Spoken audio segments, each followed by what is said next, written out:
Here we go. So thank you everyone so much today for joining us for this session. I am super excited. I'll just start with introducing myself quick, and then I'll kick it over to Jen. So I'm Nikki Ryberg. I'm a career coach and resume writer based in the Wisconsin area, and I love to do these events to help out my clients and just those in my network. And there is not a topic I get asked about more than negotiating salaries. So getting Jen's perspective as an HR leader and talent leader is going to be so helpful today. So with that, Jen, if you could just introduce yourself and then we'll get started. This is super informal and casual. So those of you that have questions, feel free to put them in the chat for now. And Jen will kind of go over like how we're going to handle all of those sort of things today in terms of order. So thank you, Jen. I'll kick it over to you. Yes, perfect. Well, hello, everyone. I see one name that I do recognize. Hi, Erin. Jen Emmons. I have been in human resources for most of my career. I'll put it that way. And I have spent most of that time in talent acquisition, recruiting, career coaching, and HR leadership. So for our conversation today, I bring a perspective with about 5 different hats. Jen, the individual, the recruiter, the HR leader, the hiring manager, and again, the career coach. And those perspectives have really served me well. And I hope some of those some of the things I can share with you today will be helpful as well.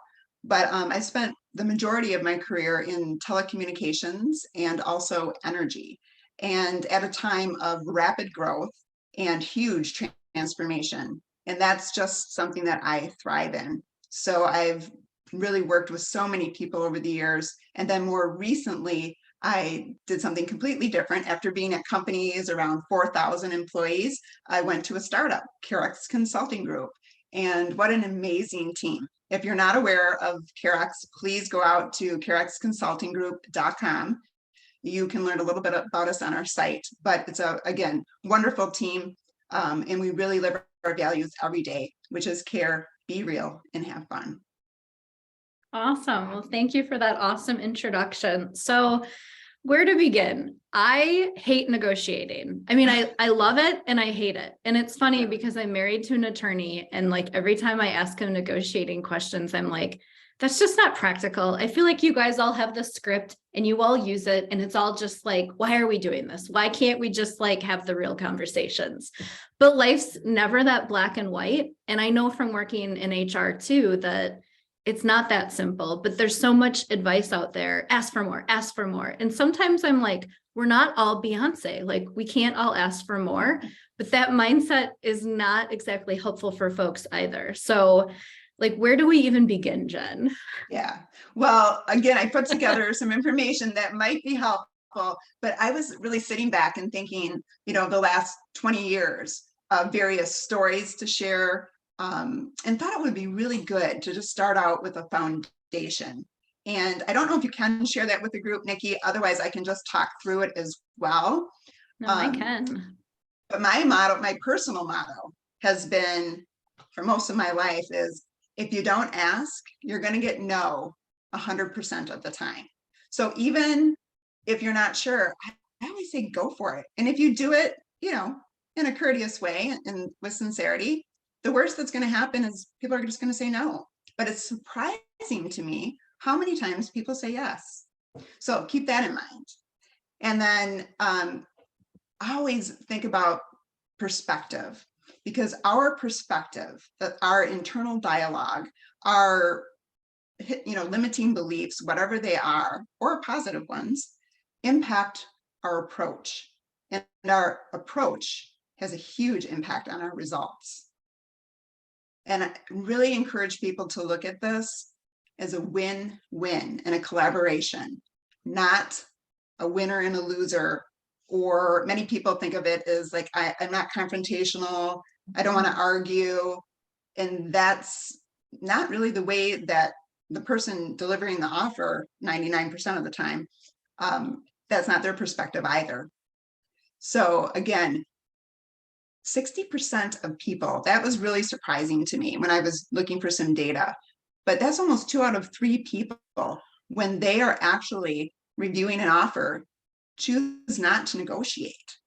And from, the HR perspective, we're expecting you to negotiate. We're prepared. Now, there's different styles, but most companies are going to expect that you will negotiate.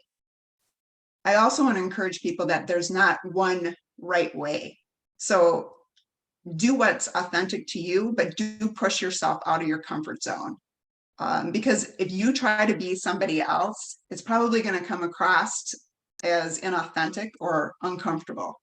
And you'll just feel better when you're doing it in a style that is like your personality. So also, again, there's different styles of negotiation. I'm sure we've all encountered those people. I've probably come up with some little titles that I've personally thought, there's the person who's been jaded, like they maybe didn't get the offer that they thought was fair, or they don't feel comfortable with where their pay is today. So why should you, get a better deal? There's also the low baller, the person that's in it to, I'm going to get the best deal for my company and get you for as cheap as I can. But there's also a lot of people out there that are fair and transparent. And then you'll also find people who actually have a little bit of a coach in them. And sometimes it'll surprise you, like, wow, they really want me to have the best offer I can. They want me to be happy here, not just in the short term, like, yeah, we got you, but long term. So you're not looking to leave because you're disenfranchised.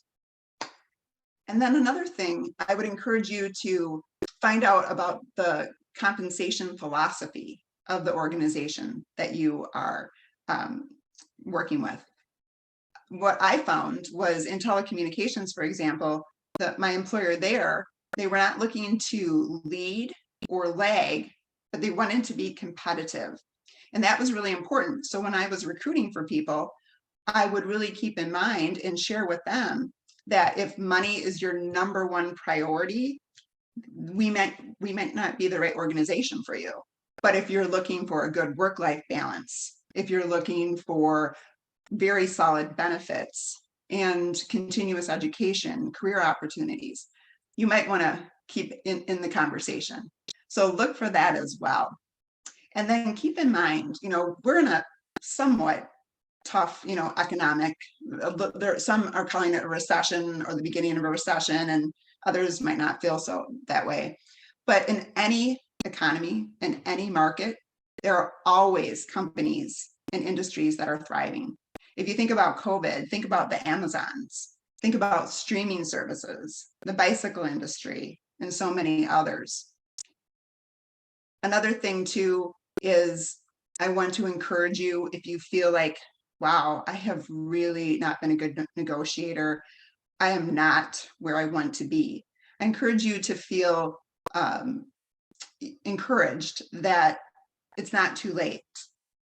And we can talk more about that as we share examples. And then I also just want to be transparent. The reality is that women today, we still need to be aware, and I use that word intentionally, aware, that we need to many times, not always, but many times approach negotiation differently than men. And one of the things I have found, because I always plan to negotiate, is to phrase it in a way such as, are you open to negotiation? Something along those lines. So again, you are asking them, even though you very well intend to negotiate. So they're actually saying it out of their mouth. Yes, we're open to negotiation. And again, that tends to put things in a different perspective for both parties. Another thing is to really know your priorities and do your homework. That's one of the biggest things I've seen over the years are people, when they do get an offer, it's almost like they haven't really been thinking about what's important to me. And so sometimes it can be a little bit awkward. They might be going like, oh, round one, I want this and that. Okay, well, I got that. So now I want this and the other thing. And sometimes prolong the negotiations in a way that just doesn't look like you know what you're doing. So that's another thing I caution people on. and also to know your value. And we'll talk more about that. And part of that too is getting honest with yourself. Again, from wearing so many different hats, are you getting feedback? One thing I have found valuable is 360-degree feedback. And they've actually done this in the organizations that I've been in, where you get feedback, you provide your own feedback of how you're doing, your manager, your colleagues, and your customers and leadership. And that is so valuable because it helps us to see our blind spots. Even if they don't have a formal method to do this, you can still ask for feedback from people. But I really encourage you, if you've never done that, because it really has helped me where I knew certain areas, and I have a fairly good level of self-awareness that I was really strong at, and conversely, areas that I had opportunity to improve. And it helps you to see what other people's perceptions are of you. And sometimes you're being harder on yourself, and people have a better perception than you actually do. And in some areas, you're like, oh, I didn't see that. That's a good awareness. And very importantly, honesty is always the best policy. As you probably could imagine, I have seen so many examples of, and I don't like to use the word, lying and things like that. So I tended to always say inaccurate information and exaggeration. And it always comes back to bite people. Maybe not in the short term, but in the long term, it always does. And the consequences sometimes can be painful. And last of all, in this list of foundational items, keep in mind, by the time that you are at the place that the company's made an offer to you, they've invested a lot in this process. They don't want to start over. So it's in their best interest that both parties come to a win-win. And so keep that in mind as well. So those, again, are just a list of some foundational things I wanted to share today. Thanks. Before we move on to your next ones, the interesting thing about this event is typically when I do these events, like 90% of the folks that sign up are female. And a lot of times I'm doing kind of like woo-woo topics like burnout or like, what do you want to be when you grow up? This particular one was over 60% males. And I'm like, that is fascinating to me because on this topic of knowing that like women in particular tend not to negotiate, even on the actual call, I have less females. And I'm like, we're the ones that need it the most. So I just thought that was kind of interesting from like an anecdotal perspective. I'm like, okay, there's definitely some hard truth there, whether they're not interested in the topic or I'm not sure, but I just thought that was really interesting. So I'll kick it back to you, Jen. Do you want me to bring up your other attachment yet, or should I hold off? Sure. And I think April has a question. Oh, great. Let me pull that up quick. But yeah, I noticed that too, Nikki, and I was like, oh, very cool. Okay. Thanks, Jen. I don't have the question in chat, but I was just checking in. Are you going to expand on many of these points? It sounds like you are, but I've got some specific questions related to a few of them. Yes.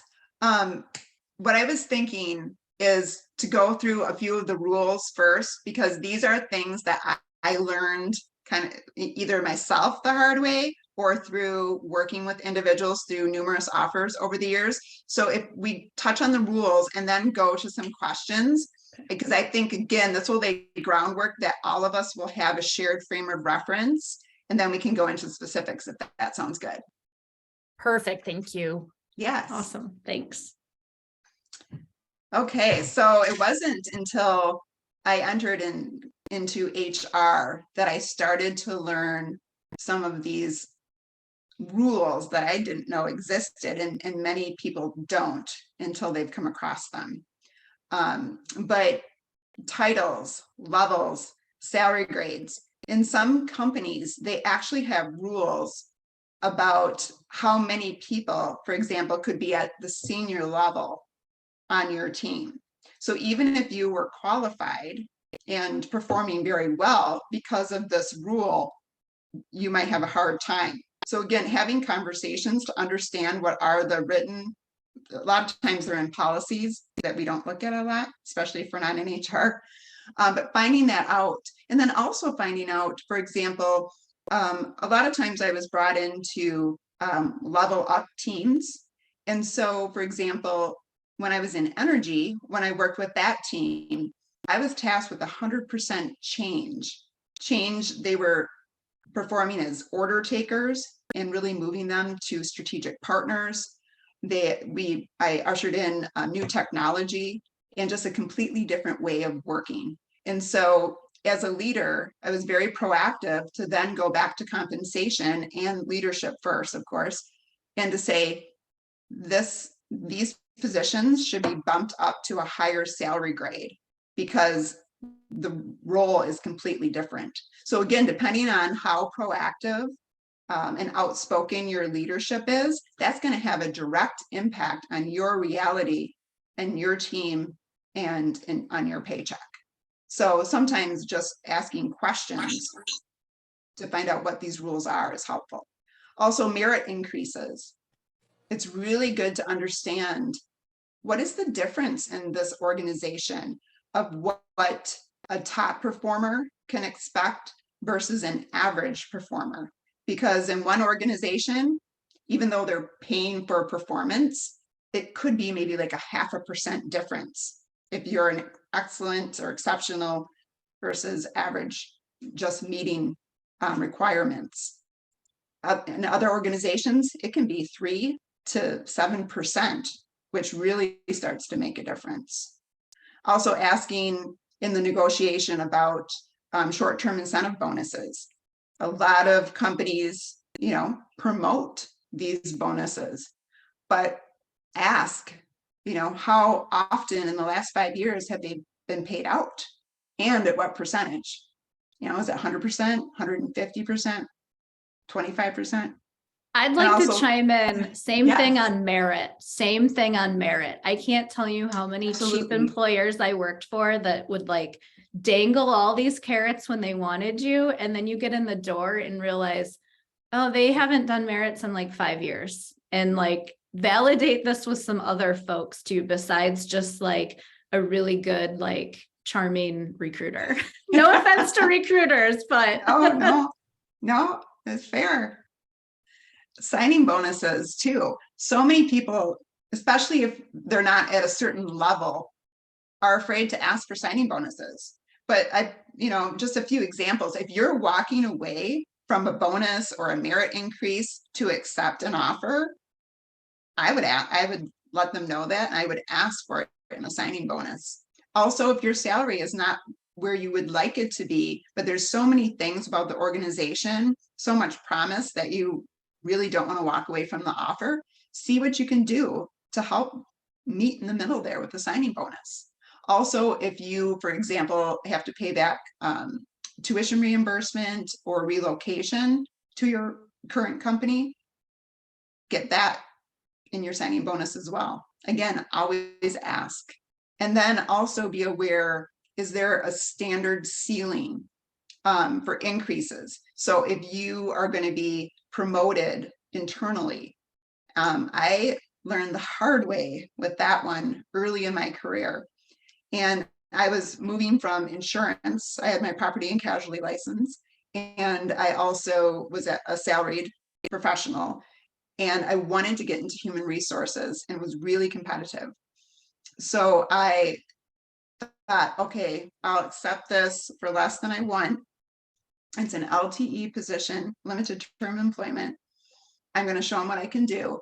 And then when I get hired on full time, then I will negotiate harder. Because I happen to be working for the director of procurement, who is known for his negotiation and his ability to get anything at the cheap. But I found out later when I was hired on full time then that they capped it at 8%. So the only thing that helped me get caught up there was the fact I got promoted 4 times and then later had a conversation, which I'll tell you more about later, that also helped me. Back to that statement I made earlier, it's never too late. And then also just looking at the list here, because so much is negotiable. Also make sure the hybrid work environment or remote, hybrid, or in the office A lot of companies are in flux right now, so ask, do you foresee some changes coming? You know, for example, they might say, okay, everyone back into the office. Ask questions. Again, you'll never know for sure, but it helps remove, especially if something is in the works and they know about it, they can share that with you potentially. But also vacation, personal time, all of that is negotiable. Again, though, there can be rules where you have to have so many years of experience to be at a certain level. So that might put a ceiling.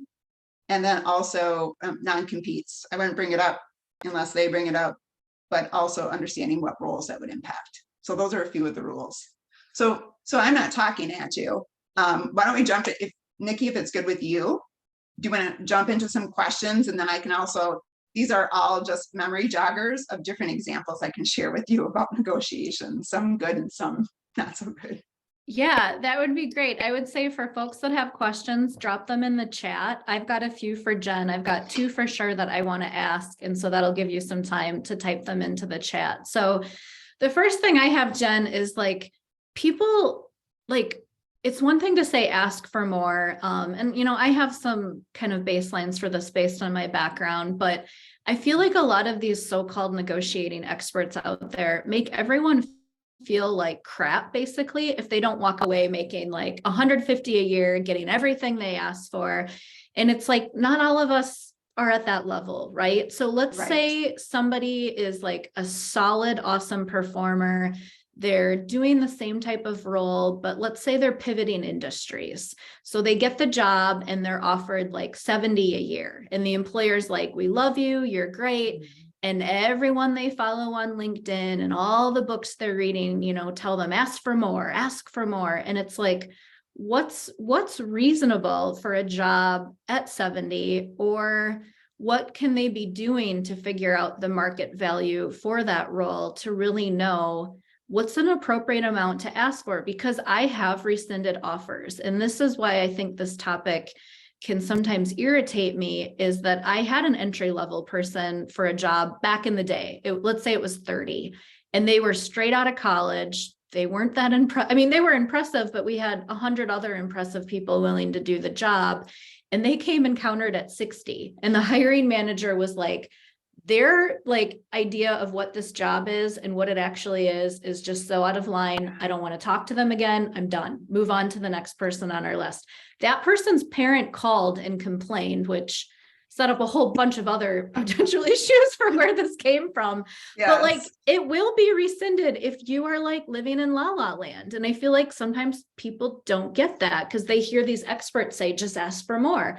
But if you don't ask for more, you're really shooting yourself in the foot. So using a number of like 70 and a new industry where you're not an RN and they're not completely desperate, you know, paying some travel nurse 3 times your salary. Let's say they could fill you with someone else, but they really liked you. What's reasonable in that situation? Like, what would your advice be to someone? First, I have to share why I'm chuckling a little bit. You just remind me of me when I ask a question. I'm like, okay, I'll put a period on that. I'm like, okay, I'm going to try to unpack all that, but it was so good, Nikki. So many of you resonated with me from various experiences, and it's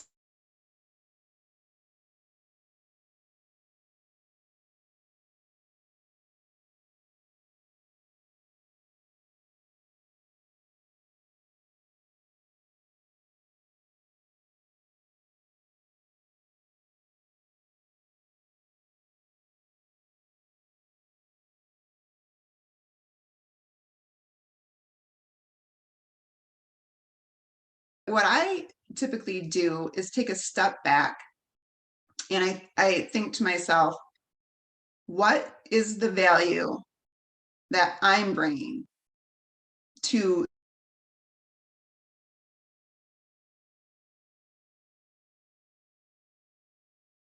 the organization? And conversely, or if you're transitioning industries or professions, you might be the one benefiting a little bit more because you're getting your foot in the door. You're getting experience that you don't have. Depending on the organization, if they are more technologically advanced, or they are in a highly sought after industry, and they're going to bring things that are going to make you more valuable on your resume, that you can go anywhere. That is so important. And I've kept that in mind myself when I've been making transitions. At the same time, as you are more developed in your career, even if you're transitioning, look at your core skill sets and what skills transition, because then it's not so much, well, sure, you're in a new industry or a new profession, but you're not new to the game. So you're going to bring more value to them. And then, very importantly, I also encourage people about the get real with yourself part. What level of performer are you? Because if you are doing your job well, that to me is not exceptional. That's what they're paying you for. So really start to look at what is what is my scope? What is the impact to the organization? Have I been leading change? Have I been driving initiatives? Have I exceeded the goals? What is your impact? What is the value? How does your organization value that? Because every organization is different.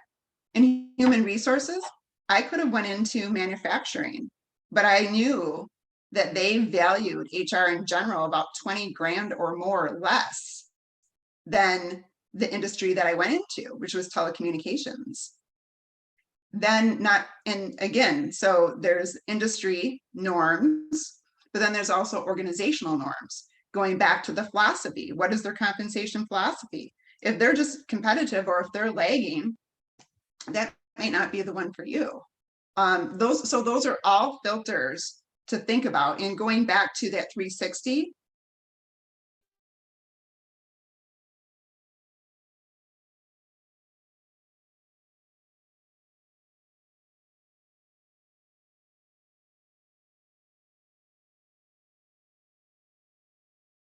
because I know I just kind of hit the tip of the iceberg. I love what you just said, though, when you said, are you just a legend in your own mind? Because I think you just hit on the head. Where I struggle with negotiating is that I'm like a realist, and the HR in me knows everyone isn't a legend, but I feel like most of the negotiating advice we're given in books, on podcasts, and things like that make the assumption that we're all legends. And I think when you're a legend, you're in a very easy position to negotiate, and you can follow some of those scripts. Where it becomes harder is when you're just like a really good performer, and that's okay. There's nothing wrong with that. So Right. How does one identify the value they will bring to an organization? Because let's say my client got the offer of 70, and I ask them that question and say, well, what value will you bring? Or what do you think are some reasonable ballparks for that position? In the past, I've advised, go out to salary.com, linkedin.com, talk to some recruiters. It's become easier to identify values and ranges, at least in terms of compensation, now that comp has been more of a public topic, especially with some of the recent law changes. But for the average person that knows nothing about this, they hear that and they're like, how am I supposed to know what value I bring? How do I even think about figuring out what a number is on that? So what are your thoughts there? Yeah. Because I know I keep going back to the 70K example, but it's such a real thing where how do people even know kind of where to begin with that? Right. And that is such a good question.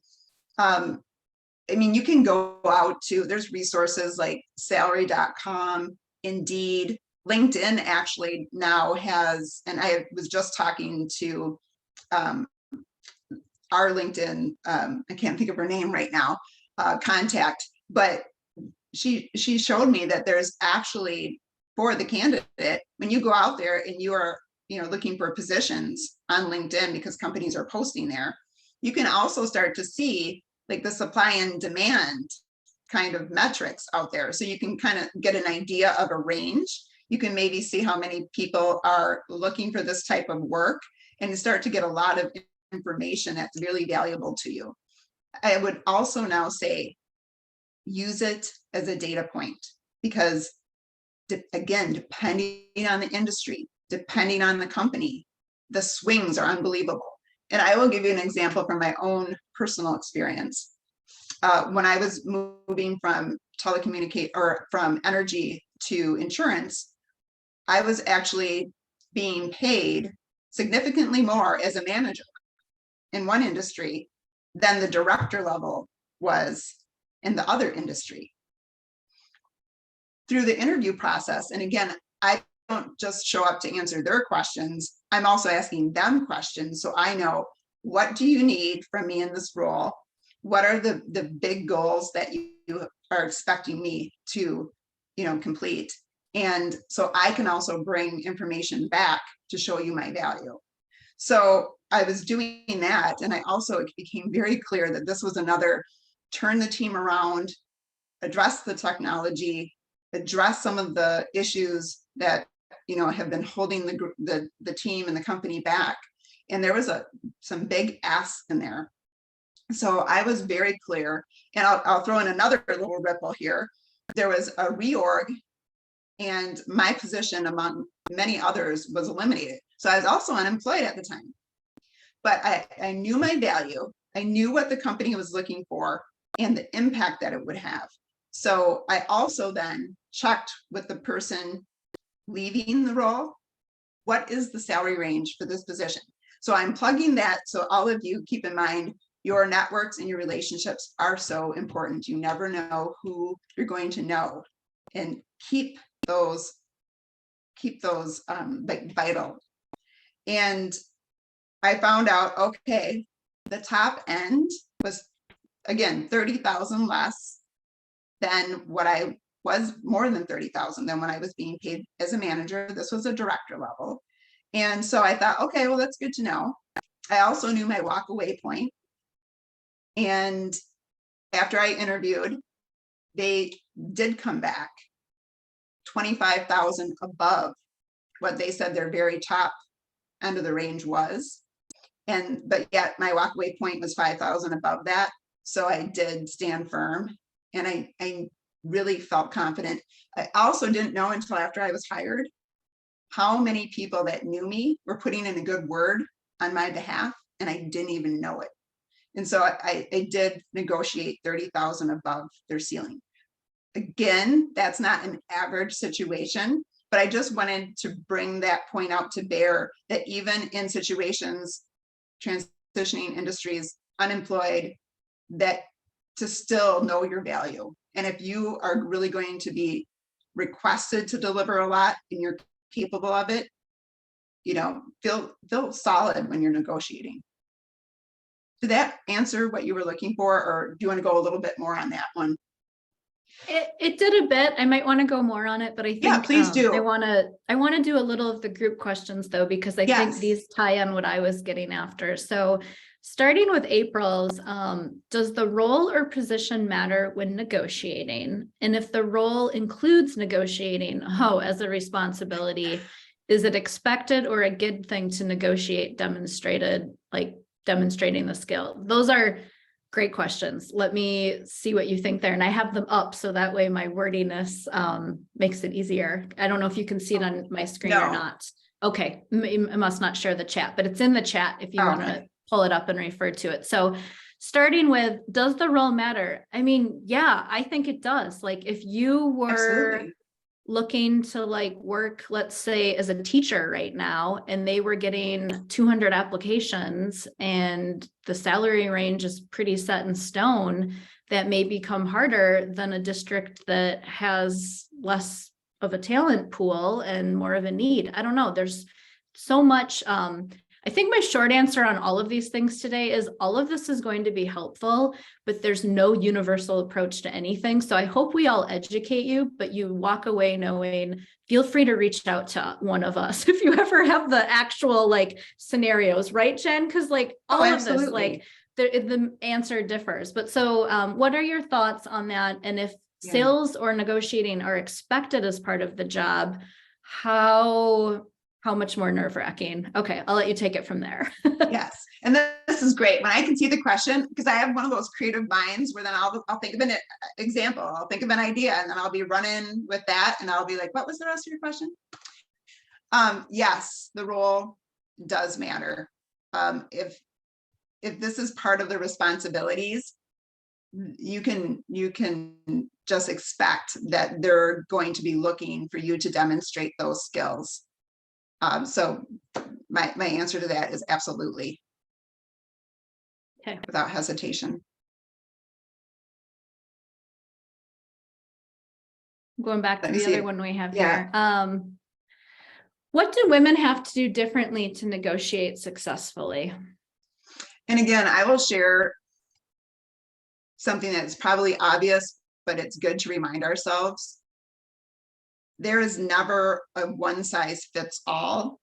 You have to be aware, you have to be using your intellect and your gut, and to really be not just, you need to be listening to hear, because this is a relationship.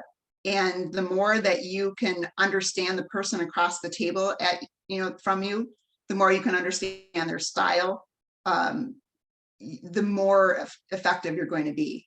So keep that in mind. And so as a woman, I have found that, again, I've been successful. I've seen many successful women in negotiating, but they have to be aware of the person across the table from them, that they may not even be aware of some of the biases. So that's why I tend to even start things out, not even assuming, even though I do plan on negotiating, to even ask, are you open to negotiating this? And that kind of just opens it up in a way that a man probably wouldn't have to ask that. And keep in mind, not everyone is going to be aware of their bias or as biased.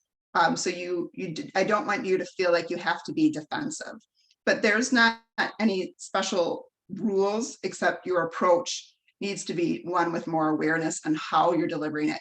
It would not be a good idea to go in there strong arming and being like a tough used car salesperson type of approach. Like that would not be.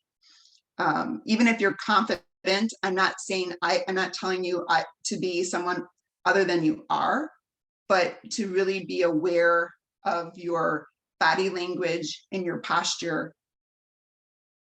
And it's so hard to put into words, but is that resonating with anyone? Like what I'm trying to say? I'm almost hearing, like, can I hear it back? Like, what are you hearing from the person who asked the question? Can I get, like, what are you hearing back from that one? Yeah, thanks, Jen. This is April again. Sorry, I've got lots and lots of questions. I'm a career counselor, so I just put a little context around things, and I work with a lot of folks around these sorts of issues. And I'm going to be really honest. I am really disheartened to hear your response. And the reason being is, and I understand the biases, I get all of that. Mm-hmm. And I also agree with you. I don't feel like anybody should go in and strong arm in negotiations, because I think of it as a put off. At the same time, if a woman is confident in her abilities and knows her value, asking if it's okay to negotiate, I'm kind of like, I'm sorry, I don't mean to be rude, but no, you're not being rude. Going through my head, really? That's what has to happen? And keep in mind, and keep in mind, April, my wording was, are you open to negotiating? I'm not saying I'm not going to negotiate, and I'm not even asking permission. And so my word choice was very intentional. And so are you open to negotiation? And again, and this is why I wanted to have a dialogue with you, because this one is like, can trigger really easily if we're not careful. And so I wanted to be very specific in saying, do not come in there like, oh, geez, shucks. Would it be okay if we negotiated this? I mean, I don't deserve it, but wow, I sure would like it. Like, no, I'm talking about be confident, know your value, have your data, don't back down. But what is the spirit of the negotiation? Because people can feel sarcasm or just, I'm going to plow right over you and let me tell you this, and another thing. Like those type of things, people do these things. And it's never good. That's where I haven't seen a lot of rescinded offers, but I have seen some people handle it in ways that I don't even think most people would be like, is that for real, Jen? And yes, unfortunately it has been. But I also, because I tend to be an outspoken woman, again, I'm respectful, but I am straightforward, and I don't beat around the bush. And so I have run into situations where I have been impacted because of it. And in one situation, I had a really good relationship with the senior leader. I literally said to him one time, if I was a man, would you have said that to me? And he was shocked. But I give him credit though. He was able to see what he was doing and he wasn't even aware of it. So I agree with you, April, and I'm so glad we were able to have this dialogue, because it helps me to be able to make sure I know what you heard and what I was trying to communicate and how good I did at it. Well, I definitely appreciate you clarifying. This is helpful, because so many of the women I do work with, unfortunately, are not super confident. They don't necessarily know their values. So it's almost like the complete opposite of what we were just talking about. Oh, sure. And so it makes it even harder for them to negotiate. And I spend a lot of time with folks around that in helping them to identify their skills, their value, where they've gone above and beyond, because so many individuals, and it's not just women, but it tends to be more women, tend to really downplay their abilities. So it's just like this bigger hill. It's not a hill, it's a mountain to climb with them. Yeah. And that's, again, I'm so glad you brought those things up. That's why it's good to have it as an awareness, not as an excuse, not as a reason not to, but for us to just be aware. Sure, it's not what it used to be, but we haven't arrived yet. There's still some bias. There probably will be as long as I'm alive. But again, not to use that as like, oh, well, I better not try. They're just, they're just against me. That's counterproductive. And if you really know your value and you're able to convey that in an effective way that speaks to results and it speaks to the deliverables and the impact that you've made, that speaks. That's yeah. I'm going to kind of change the topic a bit, because Yes. this is a great question. And I actually know someone who was able to do this. So the question is it possible to negotiate salary for an internal promotion within the public school system? I have been told that a promotion increase is based on industry averages and HR controls this process with little input from the department. Any suggestions on how to approach this scenario? I'll see what you have to say, Jen. I think, again, I go back to what value did you bring to the table and what are their needs? And a big part to me is how easily replaceable are you? If a performer is super easily replaceable, there went your bargaining power. But if you're really bringing some unique things to the table and showing your value, what are your thoughts there? Public sector is a little different, but curious what you have to say. Yeah, I'm a very transparent person. I do not have that sounds like its own ecosystem, and I do not have any personal experience. I have a sister-in-law that's a teacher in Middleton, and that's very different from the type of corporations that I've worked for. But what you said, Nikki, I would back that up 100%. Again, knowing your value, how easily replaceable are you? And the fact that I think it's common knowledge that there is some concern with losing great talent in our school systems locally because of not keeping up with the market. At one time, I don't know how many years ago now, we used to be, very competitive, but that kind of has just sat there for over a decade, if I understand correctly. So I think, again, the way that you navigate that, where you're dealing with the facts, and sometimes I have found, and I'll just share from my personal experience, sometimes if you are transparent in a way in which you can just be very open and have like a heart to heart, and not everybody is going to be that person that you can. So discern who you're speaking with and if you can have that conversation. But I had a situation where I loved working for this company. I'd been there for 10 years almost, and I was underpaid by about 10 grand because of that initial situation where I came in and I didn't know that there was a rule that you could only get an 8% increase. So I went to the leader at the time and just said, I love working here, and I'm very loyal, but it's really hard for me when I can go to X, Y, or Z and get a 10 grand increase. One, because I had been approached, so I knew it too. And I ended up getting an increase in different things to my pay that bumped me considerably over the next year. So I would use that example to say, when you feel that it's the right time, perhaps a conversation to share your story and whatever details you feel that would be impactful. Sadly, you hit on the head what I often think, which is, are you willing to walk away? Can you find it elsewhere? Many employees will say, I'm underpaid, or this and that. And I'm like, well, did you go get a counter offer, or did you look elsewhere? Can you actually land that somewhere? Are you willing to go get a new job? And a lot of times they'll say, no, it's close to home, or for these benefits or these reasons. The reality is the employer knows that, like, they know what other value they bring. So I'm not a huge fan of using a counter offer to get more money where you are, because there's like that whole mindset of, well, if you were worth that, they would have given it to you. But the reality is, if there's so many other things you like about it, and that's what forces their hand, do it. Like sometimes that's what it takes. So I'm going to switch topics because I have a question that someone had sent in to me via LinkedIn, and then we have another one. Okay. What about, can I just add one thing, Nikki? Yeah. Because I think it's so important what you said. There's so many people that are risk adverse for whatever reason. So it's not a judgment. Some of us are more risk adverse than others. But there's so many people who accept less and then feel resentful.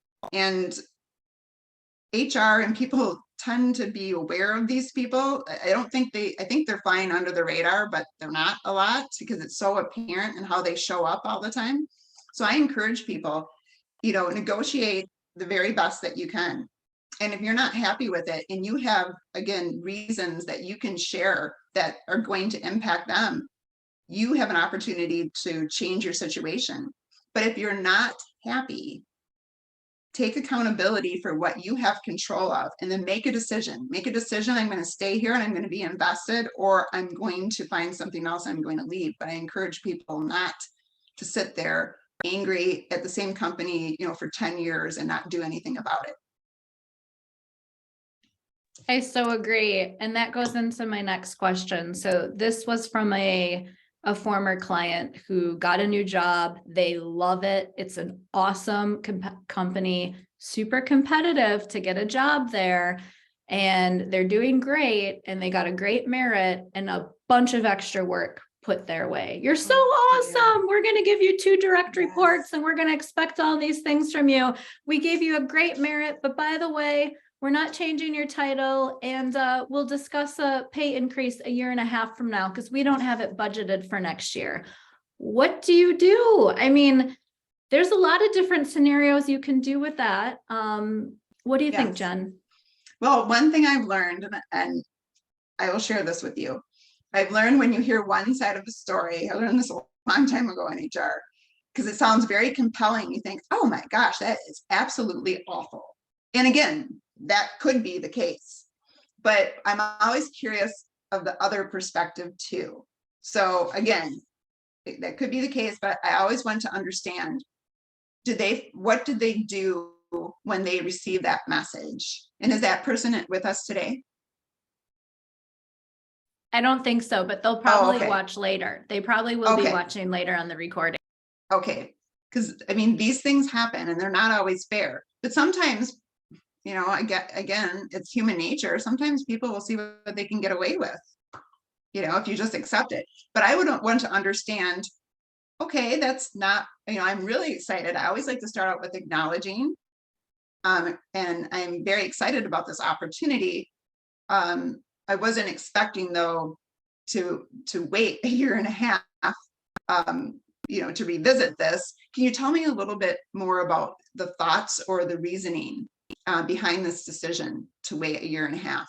And then really listen to understand, because they're going to potentially give you some really vital information.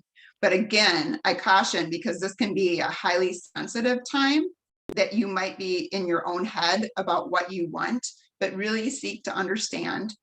I'm also curious, how long has this person been in the industry or this profession or with this company or in this role? Like, did they just get moved in to a leadership role for the first time?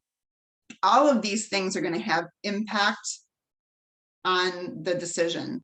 Also, again, looking at what value am I going to get by being in this role, along with what value is the organization going to have from me performing this.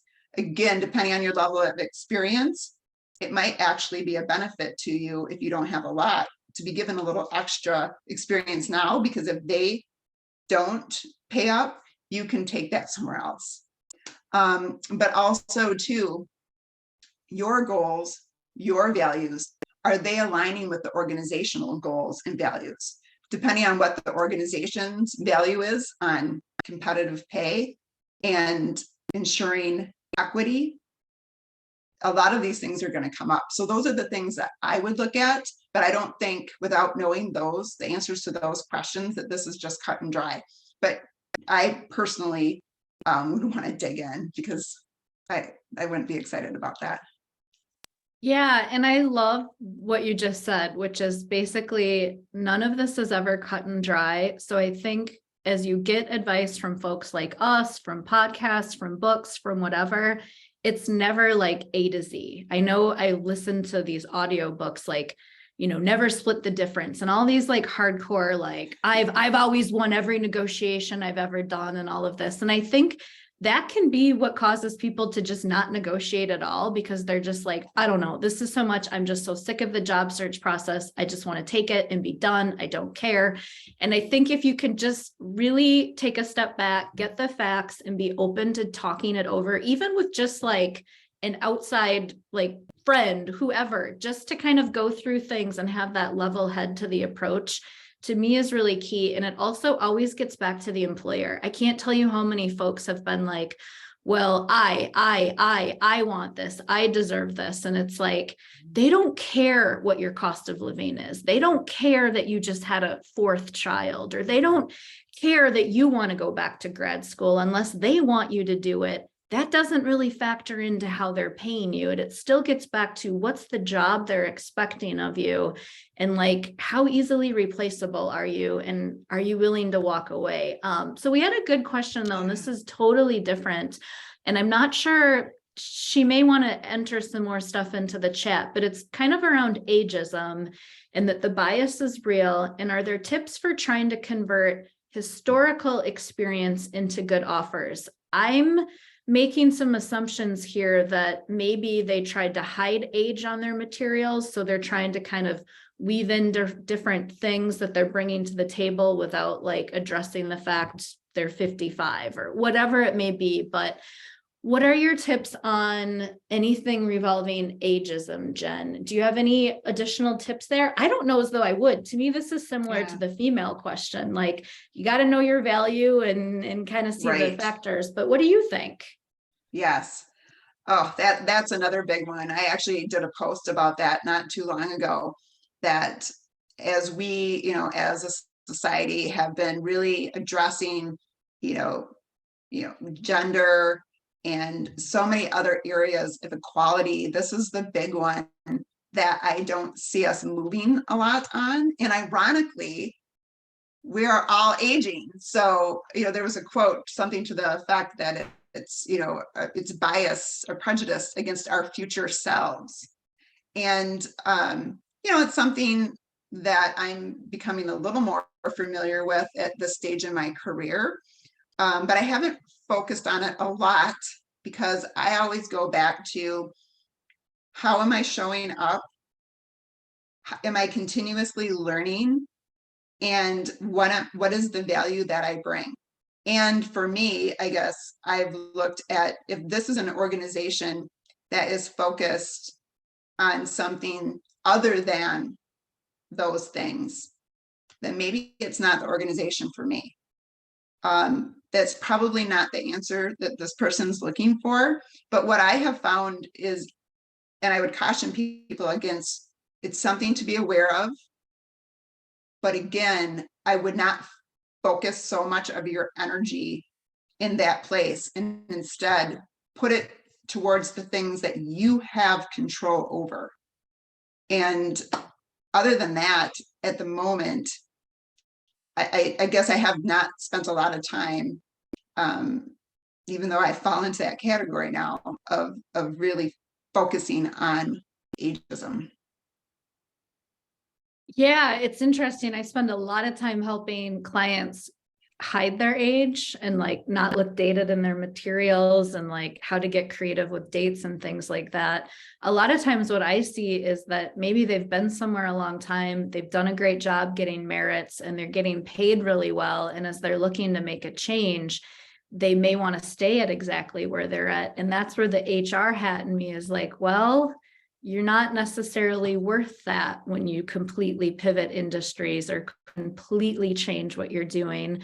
And I get that that may not be what you want to hear, but you have to think of it from the employer's perspective, that if they can have 100 other applicants that are equally qualified and could do a great job, why would they pay you that? And I always kind of like go back to like household employees, like nannies is an easy example.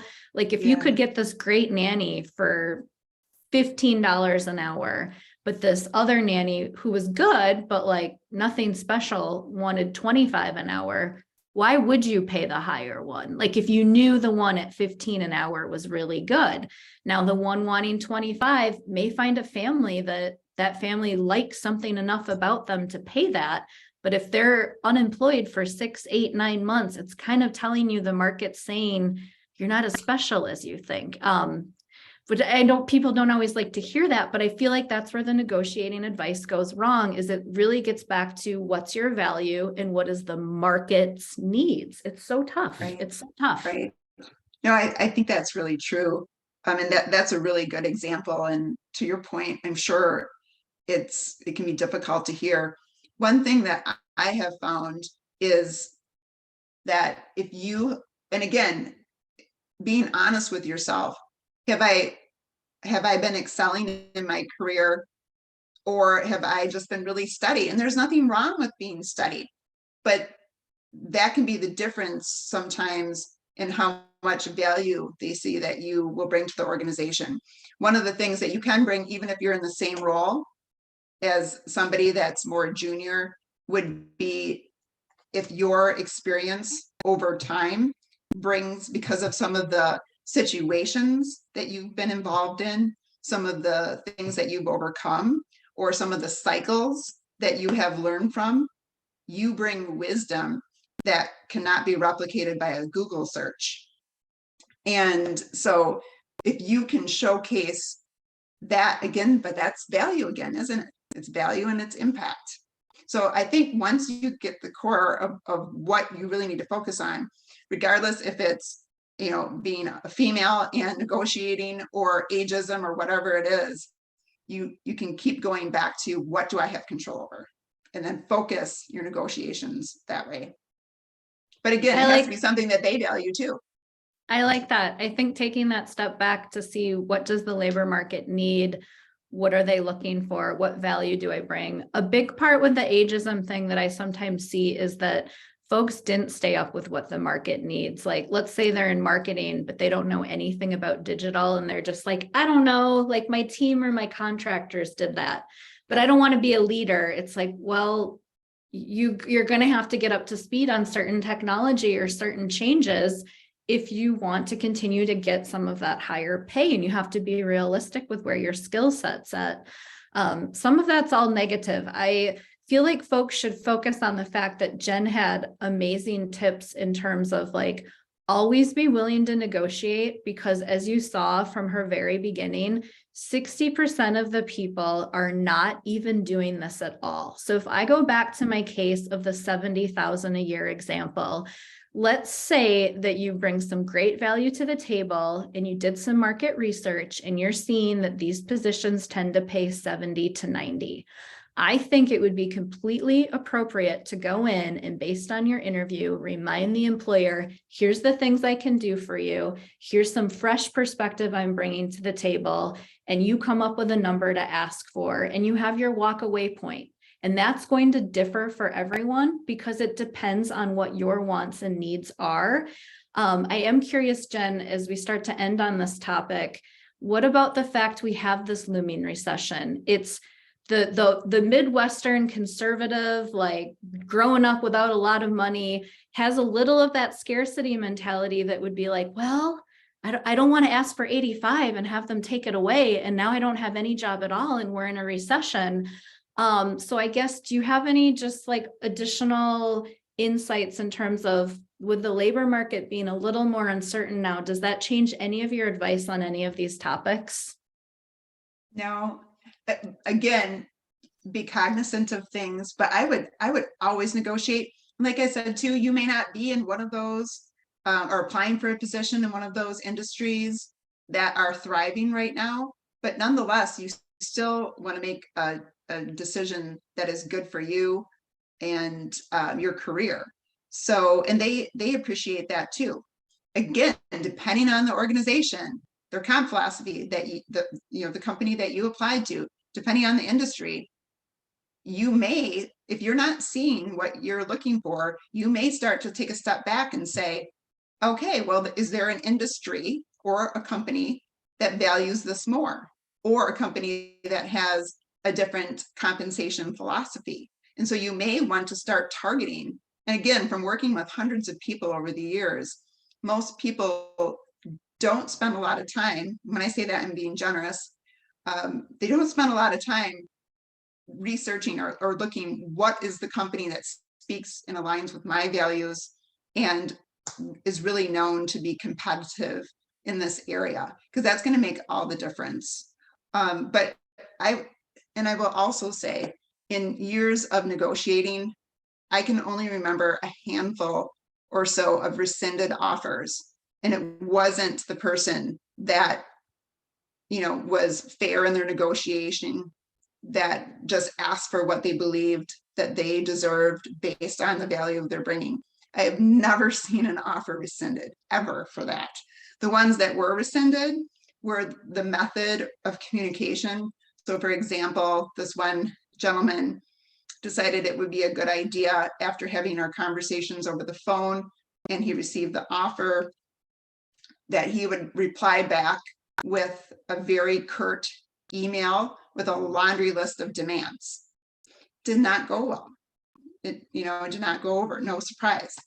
Another one was somebody who, from the very beginning, we were very transparent with, this is the salary range, and very transparent throughout the process. And then this person, when we got to negotiating, we presented a very solid offer out of the gate, came back, negotiated, we sweetened the deal. And then he thought, well, they've been really great so far, I'm going to just keep going for more, and was just being unrealistic. And we shut that one down too. But that's not the type of thing that the people attending today, I would imagine, are going to be doing. And I'll go back to my nanny example. Like, here would be a great way to negotiate. Let's say the candidate comes back to me and says, based on a couple other family pending offers and some of the market research I've seen, the fact that I'm an online student and I'm flexible and able to be there right after school, I would like to ask for $20 an hour. That's an appropriate way to bargain and negotiate. What's the market? What's the value I bring? Right. Things like that. It's all about the position and the needs. And to me, that is, the types of things you're considering. So for the 70 example, yeah, if you came back and said, I want 150 a year, and it's like more than the boss's boss is earning, that's an inappropriate number to ask for. But if you're asking for something within that range of like even 60 to 110, and you have some justifiable business reasons why, go for it. Even if you're asking for 150, I've seen sales folks come in and say, here's all the things I can do for you, and I'm going to drive revenue, and I'm going to do this, and I'm going to do that. And you're making some pretty big promises saying, I'm going to deliver on this. That's a whole different ballgame. And you can't take any range, I tell you, and say it's not inappropriate, because you've got some valid business things you're promising there. Now, not all of us are going to do that. But I want people to obsess less about the numbers and more about all of the things Jen has talked about today, because I think we get too hung up on the numbers. But I also think the lack of numerical examples scares people. So I hope that the 70 and the nanny example kind of at least get your wheels spinning. We're a little over time, so I really want to thank Jen for her time today, and just see if anyone else has any other questions, or if Jen has anything else she wants to add. We just had a chat pop in thanking us, but anything else you want to end on, Jen? This was so amazing. I learned so much. I'm just so thankful of your time and honesty and transparency. But what else would you like to end on, and just let us know, because this was so helpful. Oh, absolutely. And it's been such a pleasure too. Thank you for inviting me, Nikki. I would also, again, just end with the fact, do some market research, go to some of those places, whether it's Indeed or LinkedIn or salary.com. Use it as a data point, because again, it's an average, so it's going to really vary, but it will give you a ballpark. But then also, go to your network. If you know somebody at a company that you're applying to, or just even in the industry, especially if you're transitioning, ask them, like, who do they know in HR? Or maybe you know somebody in HR. Ask them to get an idea of what their range is. I do it all the time. And then also, a company like Carex, we are here to help you to understand, here's competitive rates, and here's what will influence this, and the geography, and the industry, and so much more. But there are so many resources at your disposal. But tap into the networks. Again, reach out to us at Carex or Nikki, obviously, to help you with the specifics, because I always like to say it depends, because there's so many variables. Thank you so much, Jen. Carex is amazing. I always tell my clients to go there. That's how I came across Jen. They do an amazing job. They really elevated like the staffing game. I don't even consider them a staffing firm. They're like recruiting consultants. Like, it's just so amazing. And Jen's amazing. So if you guys, I highly recommend you connect with her on LinkedIn. She has awesome posts and some very thought-provoking content out there. So just thank you so much, everyone, for joining us today. I will go ahead and end this. The recording I will send out to everyone who registered. And if you think of anything else, just feel free to reach out to one of us. So thank you so much. Thank you, everyone. Okay, let me stop the recording.